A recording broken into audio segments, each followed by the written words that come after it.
Bila kita sebut nak selamatkan negara kita, mestilah kita kena pilih pemimpin yang wajar, okay, dan bijaksana untuk menguruskan negara. Okay, sebab apa? Aku just nak share 3 perkara ini yang mungkin kalau bolehlah boleh dijadikan sebagai manifesto kepada parti-parti politik tertentu, aku rasa mereka tak akan buat. Sebab apa?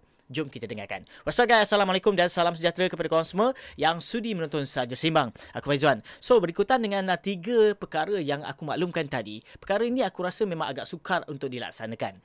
Okay, tetapi wajar untuk kita lakukan dan minta kepada mereka yang kata bakal menjulang sebagai kerajaan, mana-mana tak kisahlah parti-parti tertentu pun, sekiranya aku cadangkan 3 perkara ini ataupun ada tambahan lain, korang boleh komen saja di ruang komen di bawah. Tapi sebelum tu, bagi korang yang masih lagi belum subscribe ke channel ini, please klik button subscribe dan jangan lupa share dan juga like, dan viewers di TikTok jangan lupa follow.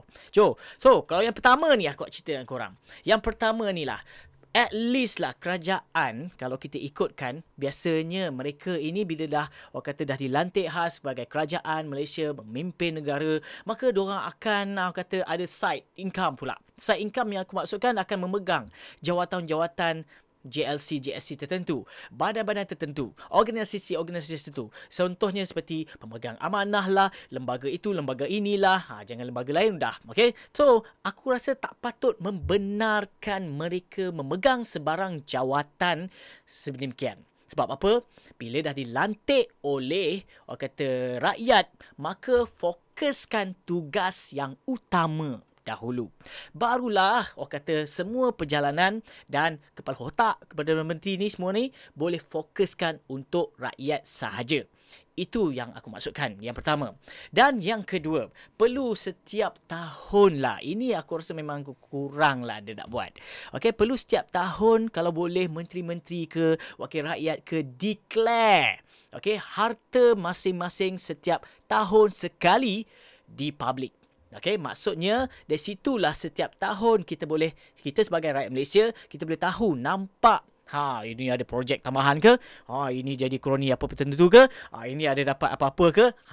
Sebab itulah perlu aku rasa lah. Kita make sure mereka ni declare harta masing-masing setiap tahun sekali dekat umum supaya rakyat boleh nampak lah. Dari segi setiap tahun. Dia macam audit lah. Audit ni kan setiap tahun sekali. So, organisasi tu kita boleh nampak lah. Rakyat kita punya pemimpin ni macam mana. Dia punya ni ada projek-projek tertentu.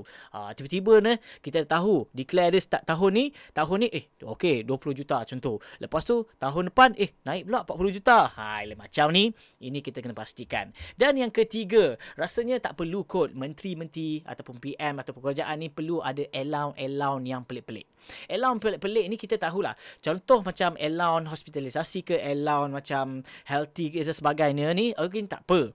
Tetapi allowance yang pelik-pelik ni macam allowance parking lah, lepas tu allowance apalah, elektrik percuma lah, allowance contoh macam allowance bil air percuma lah. Aku rasa tak perlu kot. Benda ni kalau kita ikutkan boleh cut banyak ni, kita boleh menampung segala hutang, perbelanjaan hutang-hutang negara ni dengan benda yang boleh membantu rakyat itu sendiri.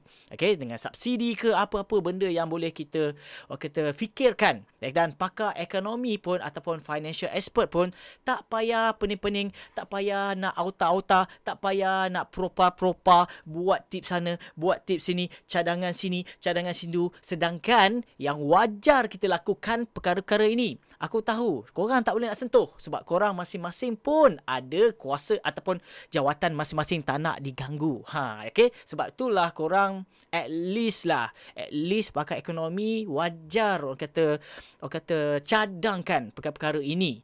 At least boleh membantu. Tak wajar mereka ni memegang jawatan-jawatan yang tinggi-tinggi ni perlu ada 3 perkara ini.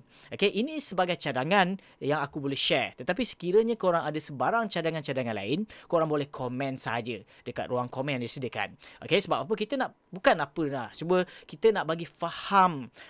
Orang kata situasi sekarang ni nak memilih memimpin, kononnya nak membantu negara. Sambil itulah perlu kita highlightkan kewajaran dari segi manifesto yang disediakan oleh parti-parti politik tertentu nak membantu rakyat kononnya. Inilah perlu utamakan kalau ikutkan lah.